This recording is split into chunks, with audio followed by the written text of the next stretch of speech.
हाँ दोस्तों, good morning सभी को। एक बार फिर से दीपक बिंद ऑनलाइन क्लासेस में आप सभी का स्वागत है। तो यह है बिहार दरोगा का समान ज्ञान यानी जीके का दूसरा पार्ट है। इससे पहले मैंने पहला पार्ट करा दिया हूँ। जो भी विद्यार्थी नहीं देखे हैं वे दीपक बिंद ऑनलाइन क्लासेस में जाकर उसके प्लेलिस्ट में देख सकते हैं। तो दोस्तों, बिहार दरोगा की एक महत्वपूर्ण वैकेंसी और इस समय आई है। आप लोगों के पास एक सुनहरा मौका है दरोगा बनने के लिए। तो आप लोग जानबूझे लग जाइए कि इस बार हमको दरोगा बनकर दिखाना है, क्योंकि वैकेंसी इस तरह से नहीं आती है दोस्तों। क्योंकि चुनाव है इसलिए वैकेंसी आई है। आप लोग अच्छे से जानते होंगे और पता ना अब आगे जाके कब आएगी कब नहीं। इसका ध्यान रखते हुए आप लोग अच्छे से तैयारी कीजिए और मैं जितना प्रैक्टिस सेट करा रहा हूँ आप लोग उतना प्रैक्टिस सेट अच्छे से करिए और बताइए कि मेरा स्कोर कितना जा रहा है। तो चलिए दोस्तों, हम शुरू करते हैं। क्वेश्चन नंबर पहला। अगर दोस्तों आप सभी लोग मेरे चैनल पर नए हैं तो सब्सक्राइब कर लीजिए, जिससे मैं कोई भी वीडियो अपलोड करूं उसका नोटिफिकेशन आपके पास पहुंच जाए। तो चलिए हम शुरू करते हैं। क्वेश्चन नंबर पहला, वायु में आपेक्षिक आर्द्रता। देखिए दोस्तों, आपेक्षिक आर्द्रता और कभी कभी देखिए घनत्व तो पूछ लेगा। आप लोग ध्यान दीजिएगा। आपेक्षिक आर्द्रता मापन हेतु प्रयुक्त उपकरण है या आपेक्षिक घनत्व और आर्द्रता दोनों दोस्तों अलग अलग है। एग्जाम में आपको बहुत कंफ्यूज करने के लिए क्वेश्चन इसी तरह से पूछा जाता है। तो ऑप्शन नंबर देखते हैं, हाइग्रोग्राफ, हाइड्रोग्राफ, पेंटोग्राफ या बैरोग्राफ। तो देखिए, आपेक्षिक आर्द्रता हम दोस्तों हाइग्रोग्राफ से मापते हैं। अगर आपेक्षिक घनत्व देगा तो हम हाइड्रोग्राफ से मापते हैं, और जो एक बैरोग्राफ है इसका हम वायुमंडलीय दाब मापने के लिए प्रयोग करते हैं। तो इसका ऑप्शन नंबर ए राइट हो जाएगा। यहाँ पर पूछ रहा है आपेक्षिक आर्द्रता, अगर आपसे पूछता है आपेक्षिक घनत्व तो आपका हाइड्रोग्राफ हो जाएगा। इसलिए यहाँ पर पूछ रहा है आपेक्षिक आर्द्रता, इसलिए ऑप्शन नंबर ए राइट हो जाएगा। तो देखते हैं नेक्स्ट क्वेश्चन। किस ग्रह को शाम का तारा कहा जाता है? देखिए, शाम का तारा किसको कहते हैं? मंगल को, शुक्र को, पृथ्वी को, तो शनि को। तो दोस्तों, शुक्र को हम शाम का तारा या सांझ का तारा भी कहते हैं। और शुक्र को क्या कहते हैं? सबसे चमकीला और सबसे गर्म ग्रह आप कौन सा है? शुक्र है। और शुक्र के पास कोई उपग्रह नहीं है। यह भी एग्जाम में आपसे पूछ सकता है कि किसके पास उपग्रह नहीं है। तो बुध और शुक्र के पास कोई उपग्रह नहीं है। और मंगल से क्वेश्चन क्या पूछता है? तो मंगल को दोस्तों लाल ग्रह के नाम से जाना जाता है। मंगल को क्यों लाल ग्रह कहते हैं? क्योंकि दोस्तों इसका रंग लाल आयरन ऑक्साइड के कारण इसका रंग लाल होता है। और पृथ्वी जो दोस्तों यह आकार में दूसरा सबसे बड़ा ग्रह है। और ये भी देख लीजिए, यह सौर मंडल का एकमात्र ग्रह है। कौन? पृथ्वी, जिस पर जीवन संभव है। और शनि यह दोस्तों ग्रह में दूसरा स्थान है। तो यह आकार में दूसरा सबसे बड़ा ग्रह आपका शनि है। तो यहाँ पे पूछ रहा है किसको शाम का तारा कहते हैं? तो शाम का तारा या सुबह का तारा या सांझ का तारा या भोर का तारा हम शुक्र को कहते हैं। ऑप्शन नंबर बी राइट हो जाएगा। तो अगला क्वेश्चन, अफ्रीका महाद्वीप की सबसे बड़ी झील है? तो मालवी, विक्टोरिया, चाड, टाना। तो अफ्रीका महाद्वीप की सबसे बड़ी झील आपका विक्टोरिया हो जाएगा। ऑप्शन नंबर बी राइट हो जाएगा। नेक्स्ट क्वेश्चन देखते हैं। भारत का दक्षिणतम द्वीप है, तो बताना है भारत का दक्षिणतम द्वीप कौन है? मध्य अंडमान, दक्षिण अंडमान, ग्रेट निकोबार या कार निकोबार। तो दोस्तों भारत का दक्षिणतम द्वीप इंदिरा पॉइंट है, और यह भारत के अंडमान और निकोबार द्वीप समूह राज्य के निकोबार जिला और ग्रेट निकोबार तहसील के अंतर्गत पड़ता है। कौन? आपका जो ग्रेट निकोबार द्वीप है। तो इसका ऑप्शन नंबर सी राइट हो जाएगा। नेक्स्ट क्वेश्चन, यह देखिए दोस्तों, बहुत कंफ्यूज के लिए ऐसा क्वेश्चन पूछा जाता है।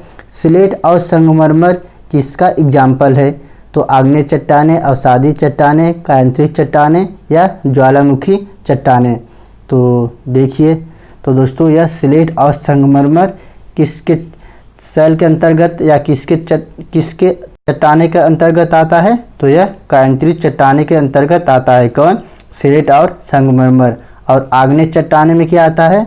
तो आग्नेय चट्टाने में आपका ग्रेनाइट और बेसाल्ट है। ग्रेनाइट और बेसाल्ट है। ग्रेनाइट जो दोस्तों ग्रेनाइट और बेसाल्ट है सब है आपका आग्नेय चट्टाने के अंतर्गत आता है। और अवसादी चट्टाने के अंतर्गत क्या आता है? तो अवसादी चट्टाने के अंतर्गत बालू का पत्थर, चूना पत्थर, कोयला और सीमेंट, ये सब आपका अवसादी चट्टाने के अंतर्गत आता है। और क्या हो गया? तो कांकरीट बता दिए, स्लेट और संगमरमर, तो इसका ऑप्शन नंबर सी राइट हो जाएगा। अगला क्वेश्चन, सुनामी किस भाषा का शब्द है? तो जर्मन, पुर्तगाली, जापानी, चीनी। तो बताना है सुनामी किस भाषा का सुनामी किस भाषा का शब्द है? तो दोस्तों यह आपका जापानी भाषा का शब्द है। ऑप्शन नंबर सी राइट हो जाएगा। तो दोस्तों आप लोग अच्छे से टेस्ट दीजिए। क्वेश्चन नंबर 7, अगर आप सभी को अच्छा लगे तो प्लीज़ लाइक सब्सक्राइब अवश्य कीजिए। और स्पेन की मुंबई के नाम से प्रसिद्ध है? Madrid, Barcelona, Seville, Bilbao. तो स्पेन की मुंबई के नाम से कौन सा प्रसिद्ध है? तो यह बार्सिलोना को हम स्पेन की मुंबई के नाम से जानते हैं। ऑप्शन नंबर बी राइट हो जाएगा। अगला क्वेश्चन नंबर 8, कौन सी नदी भ्रंश द्रोणी से होकर बहती है? तो कौन सा नदी है? तो दोस्तों भारत की 2 नदी, कौन? एक नर्मदा आपका हो गया, एक ताप्ती भी। नर्मदा और ताप्ती नदी भ्रंश द्रोणी से होकर बहती है। कौन? नर्मदा और ताप्ती नदी। तो इसका ऑप्शन नंबर ए राइट हो जाएगा। और गोदावरी को क्या कहते हैं? तो दोस्तों गोदावरी को हम वृद्ध गंगा या दक्षिण गंगा के नाम से भी जाने जाते हैं। ऑप्शन नंबर ए इसका राइट हो जाएगा। अगला क्वेश्चन, मोहनजोदड़ो कहाँ स्थित है? तो बताना है मोहनजोदड़ो कहाँ पर स्थित है? पंजाब, सिंध, गुजरात या उत्तर प्रदेश। यह बहुत महत्वपूर्ण क्वेश्चन है। मोहनजोदड़ो कहाँ पर स्थित है? तो दोस्तों यह सिंध में स्थित है। और सिंध कहाँ पड़ता है? तो सिंध आपका दोस्तों लड़काना जिला में, लड़काना जिला में सिंध पड़ता है। और यह आपका पाकिस्तान में स्थित है। सिंध आपका पाकिस्तान में स्थित है। और एक लोथल भी, लोथल नहीं दोस्तों, हड़प्पा भी आपका पाकिस्तान में स्थित है। मोहनजोदड़ो और हड़प्पा यह पाकिस्तान में स्थित है। और पूछ सकता है कि मोहनजोदड़ो की कब खोज हुआ था? तो मोहनजोदड़ो की खोज 1922 में कौन किए थे? तो राखालदास बनर्जी किए थे। और किस नदी के किनारे पर स्थित है? यह सिंधु नदी के किनारे पर स्थित है। और पंजाब बताना है, तो बताना है कि हड़प्पा कालीन स्थल जो था वह कौन सा शहर गुजरात पंजाब में स्थित था? तो वह रोपड़ शहर या रोपड़ स्थल आपका हड़प्पा कालीन जो स्थल है यह पंजाब में स्थित है। और गुजरात को आप सभी लोग जानते होंगे, गुजरात कहाँ पर स्थित है? तो यह आपका लोथल यानी अहमदाबाद गुजरात में स्थित है। कौन सा? आपका यह लोथल शहर कहाँ पर स्थित है? यह आपका गुजरात में स्थित है यानी अहमदाबाद में। और लोथल में भोगवा नदी है। कौन सा? लोथल गुजरात में भोगवा नदी बहता है। और उत्तर प्रदेश, तो उत्तर प्रदेश में कौन सा स्थल स्थित है? तो आलमगीरपुर, यह आपका उत्तर प्रदेश में स्थित है। तो शहर का नाम भी पूछ देगा कि यह कहाँ पर स्थित है। अब देखिए सिंधु घाटी के लोग विश्वास करते थे, तो बताना है सिंधु घाटी के लोग किस पे विश्वास करते थे? तो सिंधु घाटी के लोग दोस्तों मातृशक्ति में विश्वास करते थे। बहुत लोग मारेंगे आत्मा और ब्रह्मा, तो आप लोग अच्छे से याद कर लीजिए। सिंधु घाटी के लोग मातृशक्ति में विश्वास करते थे। ऑप्शन नंबर डी राइट हो जाएगा। अगला क्वेश्चन, पाल वंश का संस्थापक था? तो गोपाल, धर्मपाल, देवपाल, रामपाल। तो पाल वंश का संस्थापक गोपाल थे। ऑप्शन नंबर ए राइट हो जाएगा। और पूछ सकता है कि पाल वंश का कौन शासक जिसने विक्रमादित्य विश्वविद्यालय की स्थापना किए थे? तो तो वह आपके कौन थे? धर्मपाल थे। धर्मपाल ने विक्रमादित्य विश्वविद्यालय की स्थापना किए थे। और चलिए अगला क्वेश्चन नंबर 12, आदि ग्रंथ किसने संकलित किया था? तो गुरु नानक ने, गुरु रामदास ने, गुरु अर्जुन ने, गुरु गोविंद सिंह ने। तो आदि ग्रंथ की स्थापना गुरु अर्जुन ने 1904 में किए थे। कब? 1904 में आदि ग्रंथ की स्थापना गुरु अर्जुन ने किए थे। और गुरु अर्जुन को किसने फांसी दिए थे? तो गुरु अर्जुन को मुगल बादशाह जहांगीर ने खुसरो की सहायता किए थे, इसलिए गुरु अर्जुन को फांसी दिलवा दिए थे। कौन? मुगल शासक जहांगीर।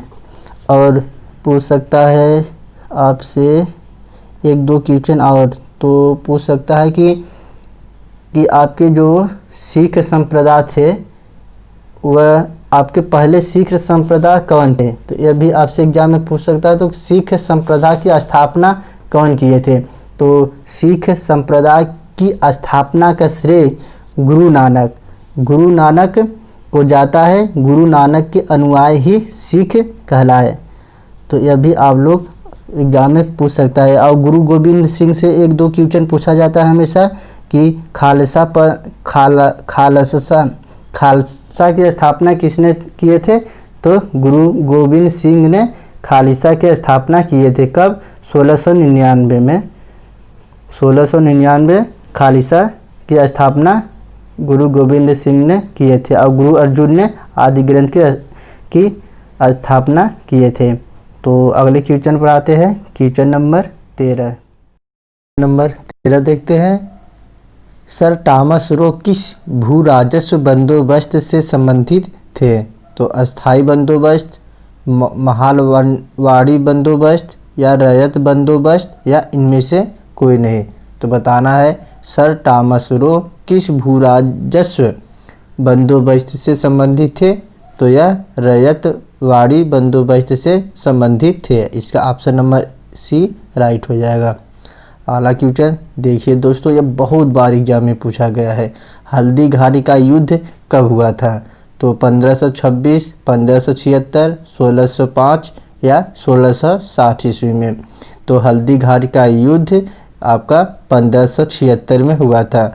ऑप्शन नंबर बी इसका राइट हो जाएगा। और किसके बीच गया था? तो हल्दी घाट का युद्ध 18 जून 1576 को मेवाड़ के शासक राणा प्रताप एवं मुगल सेना के बीच युद्ध लड़ा गया था। इसमें मुगल सेना की विजयी हुई थी। और 1526 जो आप लोग जानते हैं कि 1526 ईस्वी में 1526 इसका 21 अप्रैल 1526 भी कभी डेट भी आपसे एग्जाम में पूछ सकता है। तो 21 अप्रैल 1526 ईस्वी में बाबर और इब्राहिम लोदी के बीच युद्ध लड़ा गया था, जिसमें दोस्तों कौन विजयी हुए थे? तो बाबर इसमें विजयी हुए थे और इब्राहिम लोदी उसमें हारे गए थे। और इस युद्ध में बाबर ने कलंदर की उपाधि से अपनाए थे। कलंदर की उपाधि मतलब लिए थे कौन? बाबर ने। किस युद्ध में? 1526 युद्ध जीतने के बाद। तो यह सब भी आपसे अक्सर एग्जाम में पूछा जाता है। अगला क्वेश्चन देखते हैं। किस मुगल शासक को आलमगीर कहा जाता है? अकबर, शाहजहां, जहांगीर, औरंगजेब। तो आलमगीर के नाम से औरंगजेब को जाना जाता है। इसका ऑप्शन नंबर डी राइट हो जाएगा। और जिंदा पीर भी इनको कहा जाता है। किसको? औरंगजेब को जिंदा पीर भी कहा जाता है। और औरंगजेब ने ही दोस्तों गुरु तेग बहादुर को इनको मरवाए थे। कौन? औरंगजेब ने। और अकबर आप लोग जानते हैं दोस्तों, ये क्या बोला जाता है? दास प्रथा का अंत, तीर्थ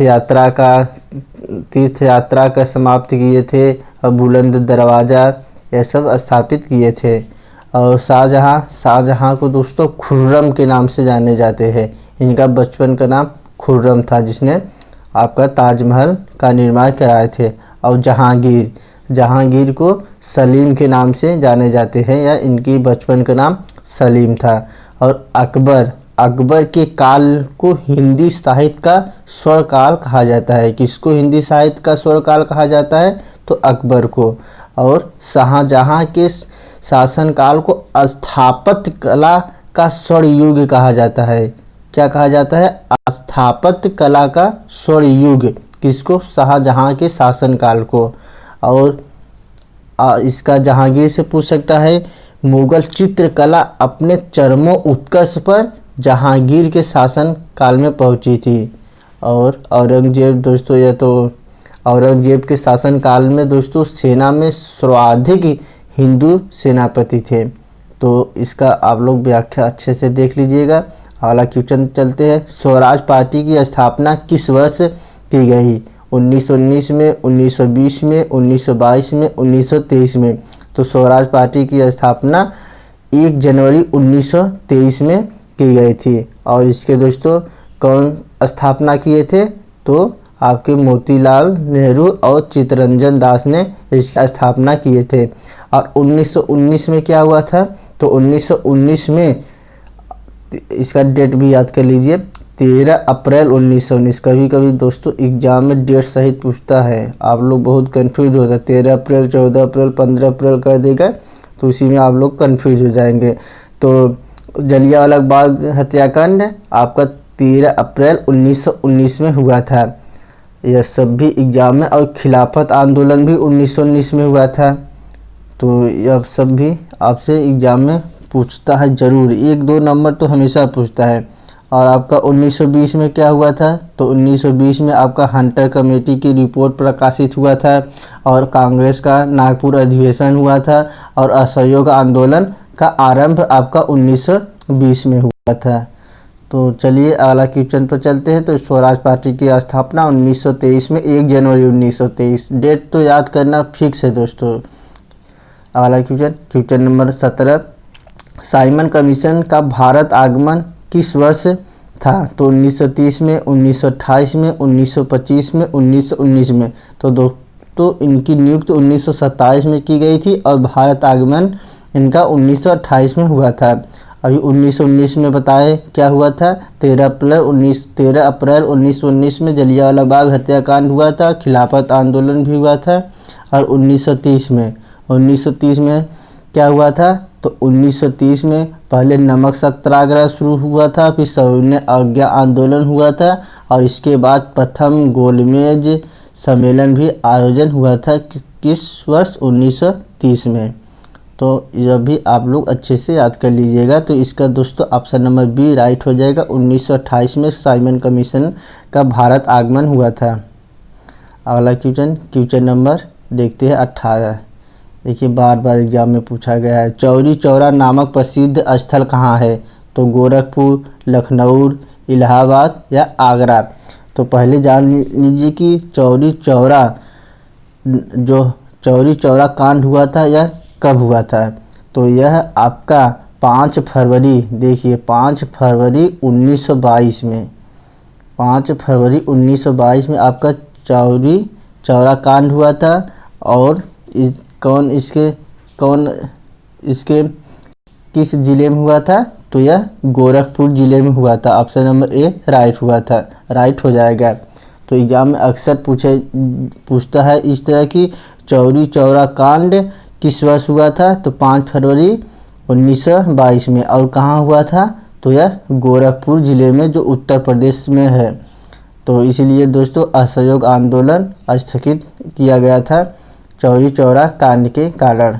तो देखते हैं अगला क्वेश्चन नंबर 19। भारत छोड़ो आंदोलन कब हुआ था? तो 9 अगस्त 1942, 10 अगस्त 1942, 15 अगस्त 1942, 16 अगस्त 1942। तो सभी लोग जानते हैं कि 1942 में हुआ था। लेकिन सभी लोग कंफ्यूज होते हैं कि 9 अगस्त को हुआ था, कि 16 अगस्त को हुआ था, कि 15 अगस्त को हुआ था, कि 10 अगस्त को हुआ था। तो आप लोग जान लीजिए कि भारत छोड़ो आंदोलन आपका 9 अगस्त 1942 ईस्वी में हुआ था। और यह महात्मा गांधी ने इसके आंदोलन किए थे। कौन? महात्मा गांधी ने 9 अगस्त 1942 में भारत छोड़ो आंदोलन का आरंभ किए थे। तो देख लीजिए अगला क्वेश्चन, क्वेश्चन नंबर 20। देखिए बहुत सब लोग इसमें बहुत कंफ्यूज होते हैं कि क्या बोला जाता है। स्वतंत्र भारत का अंतिम गवर्नर जनरल कौन थे? स्वतंत्र भारत का प्रथम गवर्नर जनरल कौन थे? यह अक्सर एग्जाम में पूछा गया है इस तरह से। तो यहाँ पर पूछ रहा है स्वतंत्र भारत का अंतिम गवर्नर जनरल कौन था। तो स्वतंत्र भारत का अंतिम गवर्नर जनरल आपको बताना है। तो स्वतंत्र भारत का अंतिम गवर्नर जनरल कौन था? तो इसका ऑप्शन नंबर ए राइट हो जाएगा। सी राजगोपालाचारी स्वतंत्र भारत का अंतिम गवर्नर जनरल थे। और इस तरह से और ऐसे भी क्वेश्चन पूछा जाता है। देखिए किस तरह से घुमाता है कि स्वतंत्र भारत का प्रथम तथा अंतिम गवर्नर जनरल कौन थे? तो सी राजगोपालाचारी। फिर से प्रश्न सुन लीजिए, स्वतंत्र भारत का प्रथम तथा अंतिम भारतीय गवर्नर जनरल आपके सी राजगोपालाचारी। और राजेंद्र प्रसाद के सभी लोग जानते हैं, ये 11 दिसंबर 1946 में अस्थाई अध्यक्ष बने थे और प्रथम राष्ट्रपति के नाम से भी जाने जाते हैं। और लॉर्ड माउंटबेटन से कैसे एग्जाम में पूछा जाता है? तो देखिए भारत का अंतिम वायसराय लॉर्ड माउंटबेटन थे और इस तरह से पूछे जाते हैं। स्वतंत्र भारत का प्रथम गवर्नर जनरल लॉर्ड माउंटबेटन। स्वतंत्र भारत का प्रथम गवर्नर जनरल लॉर्ड माउंटबेटन। और भारत का अंतिम वायसराय लॉर्ड माउंटबेटन। और लॉर्ड कैनिंग से किस तरह से पूछा जाता है? तो भारत का अंतिम गवर्नर जनरल एवं प्रथम वायसराय। कैसे? भारत का अंतिम गवर्नर जनरल एवं भारत का अंतिम गवर्नर जनरल एवं प्रथम वायसराय तो आपके लॉर्ड कैनिंग थे। और भारत का प्रथम गवर्नर जनरल आपके लॉर्ड माउंटबेटन थे। तो इस तरह से दोस्तों आप लोग याद कर लीजिएगा। और नहीं दोस्तों, भारत का प्रथम गवर्नर जनरल आपका लॉर्ड विलियम बेंटिक थे। कौन? लॉर्ड विलियम बेंटिक थे। और लॉर्ड माउंटबेटन भारत का अंतिम वायसराय और स्वतंत्र भारत का प्रथम गवर्नर जनरल थे। और लॉर्ड कैनिंग यह भारत का अंतिम गवर्नर जनरल एवं प्रथम वायसराय थे, लॉर्ड कैनिंग। और सी राजगोपालाचारी स्वतंत्र भारत का प्रथम तथा अंतिम भारतीय गवर्नर जनरल थे, सी राजगोपालाचारी। तो आप लोग को उम्मीद करता हूँ समझ में आ गया होगा। तो इसका ऑप्शन नंबर ए राइट हो जाएगा। स्वतंत्र भारत का प्रथम तथा अंतिम भारतीय गवर्नर जनरल आपके सी राजगोपालाचारी हो जाएंगे। अगला क्वेश्चन देखते हैं, संविधान के अस्थाई अध्यक्ष कौन थे? संविधान के अस्थाई अध्यक्ष आपके डॉक्टर राजेंद्र प्रसाद थे। इनको 11 दिसंबर 1946 में चुना गया था। और 9 दिसंबर 1946 को सच्चिदानंद सिन्हा को अस्थाई अध्यक्ष नियुक्त किया गया था। और BR आम्बेडकर यह संविधान सभा के जनक या संविधान सभा के पिता कहलाते हैं या प्रारूप समिति के अध्यक्ष थे। कौन? BR आम्बेडकर। तो अगला क्वेश्चन चलते हैं, इसका संविधान सभा के अस्थाई अध्यक्ष ऑप्शन नंबर बी राइट हो जाएगा, डॉक्टर राजेंद्र प्रसाद थे। अगला क्वेश्चन, भारत की संसदीय प्रणाली प्रभावित है। भारत का संसदीय प्रणाली यह कहाँ से लागू किया गया था? तो इंग्लैंड से, USA से, जर्मनी से, आयरलैंड से। तो भारत का संसदीय प्रणाली यह इंग्लैंड से प्रभावित है, ऑप्शन नंबर ए राइट हो जाएगा। और US से क्या है? तो US से दोस्तों क्या लिया गया है? आपका USA से मौलिक अधिकार लिया गया है। कौन सा? मौलिक अधिकार USA से लिया गया है। और अगर मौलिक कर्तव्य पूछेगा तो आपका सोवियत संघ या UK से लिया गया है। और जर्मनी से क्या लिया गया है? तो आपत उपबंध, आपत का प्रबंध आपका जर्मनी से लिया गया है। और आयरलैंड से क्या लिया गया है? तो नीति निर्देशक तत्व आपके आयरलैंड से लिया गया है। कौन से? नीति निर्देशक तत्व आपके आयरलैंड से लिया गया है। और मौलिक अधिकार USA से और संसदीय प्रणाली आपके इंग्लैंड से लिया गया है। तो ऑप्शन नंबर ए इसका राइट हो जाएगा। अगला क्वेश्चन नंबर 23, राज्यपाल के पद पर नियुक्ति की न्यूनतम उम्र सीमा है? तो 25 वर्ष, 30 वर्ष, 35 वर्ष, इनमें से कोई नहीं। तो राज्यपाल के पद के नियुक्ति के लिए 35 वर्ष माना जाता है। ऑप्शन नंबर सी राइट हो जाएगा, यानी इनको कम से कम 35 वर्ष होना चाहिए। न्यूनतम आयु 35 वर्ष होना चाहिए राज्यपाल को, और राष्ट्रपति की भी 35 वर्ष होना चाहिए अगर राष्ट्रपति से पूछेगा तो। और आपके राज्यसभा, विधान परिषद, ये सब के लिए 30 वर्ष न्यूनतम होना चाहिए, और 25 वर्ष ये आपके लोकसभा और विधानसभा और ये सब आपके जो भारत के प्रधानमंत्री चुनाव के लिए भी 25 वर्ष माना गया है। तो अगला क्वेश्चन देखते हैं, विधान परिषद के सदस्य कितने वर्षों के लिए निर्वाचित होता है? देखिए विधान परिषद अभी बताए, विधान परिषद और राज्यसभा यह सब आपके 6 वर्ष इनकी कम से कम निर्वाचित होते हैं। ऑप्शन नंबर डी राइट हो जाएगा, और इनकी आयु कम से कम 35 वर्ष होना चाहिए। किसका? विधान परिषद के सदस्य और 30 वर्ष विधान परिषद के सदस्य और राज्यसभा के सदस्य को होना चाहिए, और इनकी निर्वाचित वर्ष 6 वर्ष माना गया है। और 5 वर्ष किसका माना गया है? तो लोकसभा और विधानसभा को 5 वर्ष की नियुक्ति होती है, लेकिन विधान परिषद और आपका राज्यसभा की नियुक्ति या निर्वाचन 6 वर्ष होते हैं। तो इसका ऑप्शन नंबर डी राइट हो जाएगा। क्वेश्चन नंबर 25 देखते हैं, किस राज्य में राष्ट्रपति शासन की प्रारंभिक अवधि कितनी होती है? तो 1 वर्ष, 3 माह, 6 माह या 2 वर्ष। तो किसी राज्य में राष्ट्रपति शासन की प्रारंभिक अवधि आपका 6 माह मानी जाती है।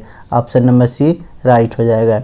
अगला क्वेश्चन देखते हैं, पिछड़ा वर्ग आयोग का गठन कौन करता है? राष्ट्रपति, प्रधानमंत्री, लोकसभा अध्यक्ष या गृह मंत्री? तो पिछड़ा वर्ग का आयोग का गठन आपके राष्ट्रपति करते हैं। ऑप्शन नंबर ए राइट हो जाएगा।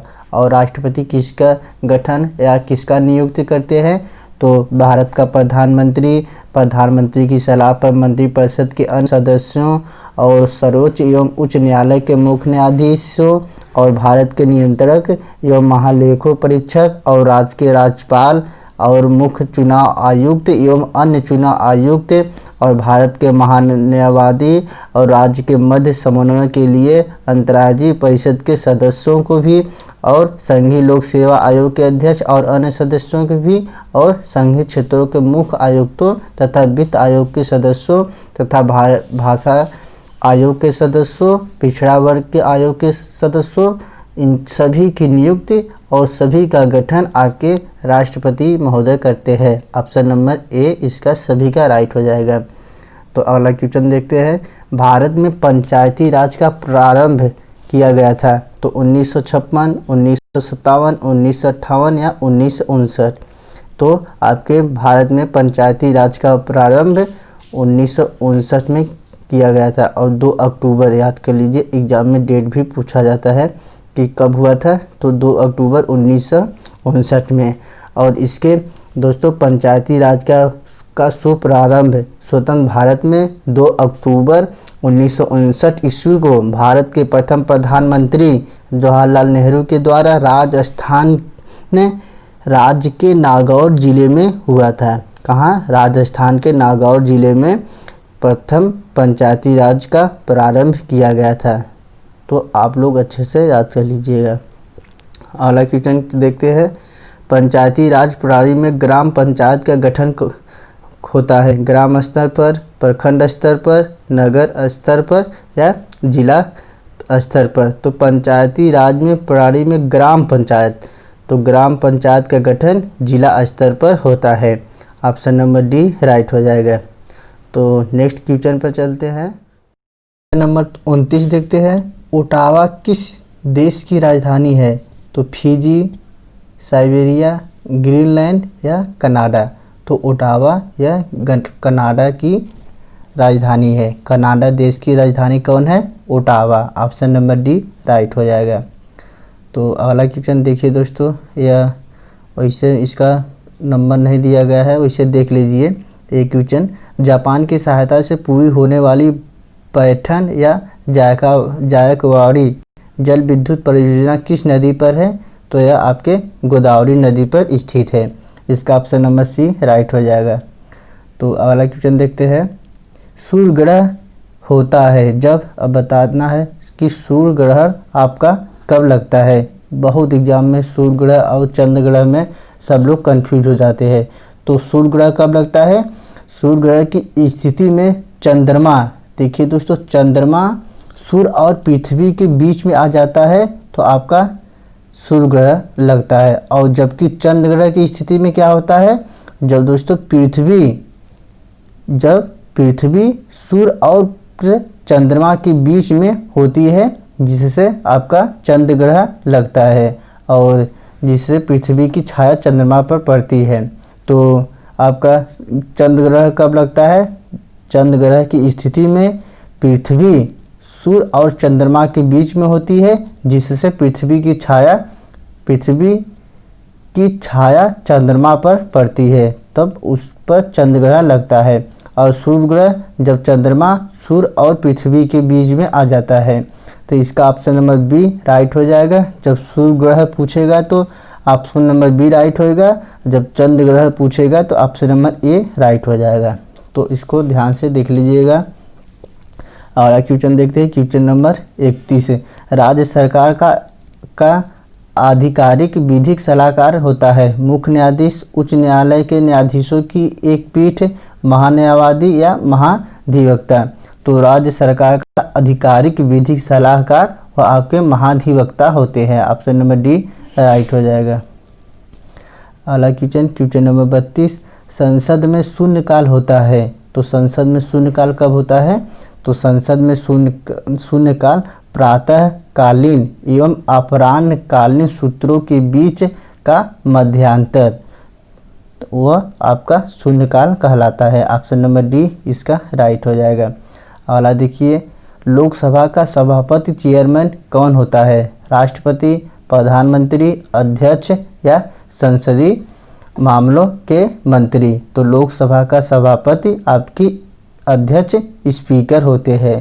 देखिए स्पीकर नहीं है तो speaker, option number C right हो जाएगा। लोकसभा का सभापति यानी चेयरमैन कौन होता है? तो उसके स्पीकर, उसके अध्यक्ष स्पीकर होते हैं। ऑप्शन नंबर सी राइट हो जाएगा। तो नेक्स्ट क्वेश्चन पर चलते हैं। क्वेश्चन नंबर 34 देखते हैं। 22 जनवरी 2016 को प्रधानमंत्री नरेंद्र मोदी ने अपने संसदीय क्षेत्र वाराणसी से नई दिल्ली के लिए रेलगाड़ी का शुभारंभ किया था। तो बताइए कौन सा रेलगाड़ी 2016 में वाराणसी से नई दिल्ली के लिए शुभारंभ किया गया था। तो दोस्तों यह जीके से क्वेश्चन पूछ रहा था, इसलिए इसे हम ले लिए। तो इस एग्जाम में पूछ सकता है आपसे। तो नालंदा एक्सप्रेस, महामना express, Ganga express, Mahatma Buddha express. तो आपका नालंदा एक्सप्रेस शुरू किए थे। ऑप्शन नंबर ए राइट हो जाएगा। अगला क्वेश्चन, कंप्यूटर के कार्य करने का सिद्धांत है इनपुट, आउटपुट, प्रोसेस, उपयुक्त। तो दोस्तों कंप्यूटर इनपुट पर भी कार्य करती है, आउटपुट पर भी कार्य करती है और प्रोसेस पर भी, यानी इसका उपयुक्त तीनों राइट हो जाएगा। अगला क्वेश्चन देखते हैं। हाइब्रिड कंप्यूटर में प्रयोग होता है डिजिटल संकेतों का, एनालॉग संकेतों का, या दोनों या किसी का नहीं। तो हम हाइब्रिड कंप्यूटर में डिजिटल संकेतों का भी प्रयोग करते हैं और एनालॉग संकेतों का भी प्रयोग करते हैं, इसलिए इसका ऑप्शन नंबर सी राइट हो जाएगा, दोनों कहते हैं। तो नेक्स्ट क्वेश्चन देखते हैं। क्वेश्चन नंबर 37 देखते हैं। 1 किलोबाइट बराबर कितना होता है? तो 4 बिट, 6 बिट, 8 बिट, 10 बिट। तो 1 किलोबाइट बराबर 8 बिट होता है। इसका ऑप्शन नंबर सी राइट हो जाएगा। तो नेक्स्ट क्वेश्चन, ध्वनि गुजर नहीं सकती। तो ध्वनि किस में गुजर नहीं सकती है? जल से, स्टील से, वायु से, निर्वात से। तो ध्वनि निर्वात से नहीं गुजर सकती है। इसका ऑप्शन नंबर डी राइट हो जाएगा। बहुत ही महत्वपूर्ण क्वेश्चन है ये सब दोस्तों, आप लोग अच्छे से तैयार कर लीजिए। यही सब इसी तरह से क्वेश्चन एग्जाम में पूछा जाता है बार बार। तो देखिए विद्युत मात्रा की इकाई है, यानी विद्युत धारा की मात्रा क्या है? तो एम्पियर, ओम, वोल्ट, कूलाम। तो देखिए विद्युत धारा की मात्रा आपका एम्पियर होता है। और ओम किसका मात्रा है? ओम किसका मात्रक है या किसका इकाई है? तो ओम प्रतिरोध का मात्रक है। और वोल्ट किसका मात्रक है? तो वोल्ट विभवांतर का मात्रक है। और कूलाम्ब या कूलाम्ब किसका मात्रक है? या विद्युत आवेश का मात्रक है। तो आप सब लोग इसका भी याद कर लीजिएगा। तो इसका ऑप्शन नंबर ए राइट हो जाएगा। अगला क्वेश्चन देखते हैं, आनुवंशिकी किससे संबंधित है? यानी आनुवंशिकी किससे संबंधित है? आनुवंशिकता से, रक्तचाप से, पाचन तंत्र से, श्वसन तंत्र से। तो आनुवंशिकी आनुवंशिकता से संबंधित है। आनुवंशिकी के जनक कौन है? तो ग्रेगर मेंडल को आनुवंशिकता के जनक कहलाते हैं। तो आप लोग उसको भी याद कर लीजिएगा। अगला क्वेश्चन अब देखिए, यह रक्त समूह का आविष्कार किसने किया था? तो Landsteiner, William Harvey, Robert Koch, Louis Pasteur. तो रक्त समूह का आविष्कारक लैंडस्टीनर को माना जाता है। इसका ऑप्शन नंबर ए राइट हो जाएगा। और विलियम हार्वे ने रक्त परिसंचरण की खोज किए थे। कौन? विलियम हार्वे ने। और रॉबर्ट किसके खोज किए थे? Robert Koch. तो यह हैजा के टीका के खोज किए थे। और लुई पास्चर ने रेबीज यानी जो कुत्ते काटने की बीमारी है, रेबीज की टीका के खोज लुई पास्चर ने किए थे। और चेचक के खोज किसने किए थे? चेचक के खोज दोस्तों एडवर्ड जेनर ने किए थे। चेचक का टीका के खोज एडवर्ड जेनर ने किए थे। अगला क्वेश्चन, पेसमेकर का संबंध है तो गुर्दा से, मस्तिष्क से, हृदय से, फेफड़ा से। तो पेसमेकर का संबंध हृदय से होता है। ऑप्शन नंबर सी राइट हो जाएगा। जो पीयूष ग्रंथि है, जिसको मास्टर ग्रंथि कहा जाता है, यह मस्तिष्क से संबंधित है। अगला क्वेश्चन देखते हैं, बंद अर्थव्यवस्था से आप क्या समझते हैं? निर्यात बंद, आयात निर्यात। देखिए इसका पूरा देखते हैं। बंद अर्थव्यवस्था से क्या समझते हैं? तो निर्यात बंद, आयात निर्यात बंद, आयात बंद या निर्यातित पूंजित बंद। तो बंद अर्थव्यवस्था वह होती है जिसमें आपका दोनों आयात निर्यात बंद होता है। यानी ऑप्शन नंबर बी इसका राइट हो जाएगा।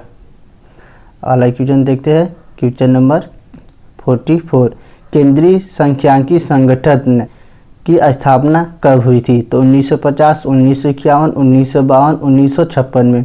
तो केंद्रीय सांख्यिकी संगठन का स्थापना 1951 में हुआ था। ऑप्शन नंबर बी राइट हो जाएगा। और CSO केंद्रीय सांख्यिकी CSO का फुल फॉर्म क्या है? Central statistical organisation. और इसके मुख्यालय नई दिल्ली में होता है। यह संगठन सांख्यिकी एवं कार्यक्रम क्रियान्वयन मंत्रालय भारत सरकार के अंतर्गत कार्य करता है। तो इसका ऑप्शन नंबर बी राइट हो जाएगा। अगला क्वेश्चन देखते हैं, मुद्रा स्वयं मुद्रा का निर्माण करती है, यह परिभाषा किसने प्रस्तुत की? तो यह परिभाषा किसने प्रस्तुत किए थे? तो आप लोगों को बताना है, मार्शल, काउथर, क्राउमर या हैंसन ने। तो यह बहुत इंपॉर्टेंट क्वेश्चन है। इससे 1-2 क्वेश्चन आपसे एग्जाम में फिक्स से पूछ सकता है। और दोस्तों अगर आप सभी को अच्छा लगे तो प्लीज़ लाइक, सब्सक्राइब और शेयर अवश्य कीजिएगा। और दोस्तों वीडियो बनाने में बहुत मेहनत लगता है, जो आप लोग सपोर्ट करेंगे उतना मैं आप लोगों को प्रैक्टिस सेट करा सकूं। तो यहाँ बताना है, मुद्रा स्वयं मुद्रा का निर्माण करती है, यह परिभाषा आपके क्राउमर ने दिए थे। ऑप्शन नंबर सी इसका राइट हो जाएगा। अगला क्वेश्चन, भारतीय यूनिट ट्रस्ट की स्थापना कब हुई? 1953 में, 1956 में, 1964 में, 1969 में। तो 1964 में भारतीय यूनिट ट्रस्ट की स्थापना हुआ था। ऑप्शन नंबर सी इसका राइट हो जाएगा। अगला क्वेश्चन देखते हैं, ज्ञानपीठ पुरस्कार किससे संबंधित है? संगीत से, साहित्य से, चित्रकला से और चिकित्सा से। तो बताना है ज्ञानपीठ पुरस्कार किससे संबंधित है। इससे 1-2 क्वेश्चन पुरस्कार से पूछ लेता है एग्जाम में। तो देखिए पहले ज्ञानपीठ पुरस्कार यह साहित्य से संबंधित है। इसका ऑप्शन नंबर बी राइट हो जाएगा। और संगीत के लिए कौन सा पुरस्कार दिया जाता है? तो ग्रैमी पुरस्कार। और आपके चिकित्सा के लिए क्या दिया जाता है, तो यह सब नोबेल पुरस्कार के अंतर्गत आता है। तो इसका ऑप्शन नंबर बी राइट हो जाएगा। ज्ञानपीठ पुरस्कार साहित्य के क्षेत्र में दिया जाता है। अगला क्वेश्चन, शहीद दिवस कब मनाया जाता है? 30 जनवरी, 13 अप्रैल, 6 अगस्त, 31 अक्टूबर। तो शहीद दिवस आपका 30 जनवरी को मनाया जाता है। इसका ऑप्शन नंबर ए राइट हो जाएगा। अगला क्वेश्चन, विश्व डाक दिवस किस दिन मनाया जाता है? 21 मार्च, 4 अक्टूबर, 9 अक्टूबर, 16 अक्टूबर। तो विश्व डाक दिवस हम 9 अक्टूबर को मनाते हैं। ऑप्शन नंबर सी राइट हो जाएगा। भारत का फ्लाइंग सिख किसे कहा गया है? मोहिंदर सिंह को, अजीत पाल सिंह को, जोगिंदर सिंह या मिल्खा सिंह को? तो भारत का फ्लाइंग सिख मिल्खा सिंह को कहा गया है। ऑप्शन नंबर डी राइट हो जाएगा। तो दोस्तों 50 इंपॉर्टेंट क्वेश्चन करा दिया हूँ और जो एग्ज़ाम में अक्सर पूछा जाता है। तो अगर दोस्तों आप सभी को अच्छा लगे तो प्लीज़ लाइक, सब्सक्राइब और शेयर अवश्य कीजिए। और दोस्तों वीडियो देखने के लिए बहुत बहुत धन्यवाद।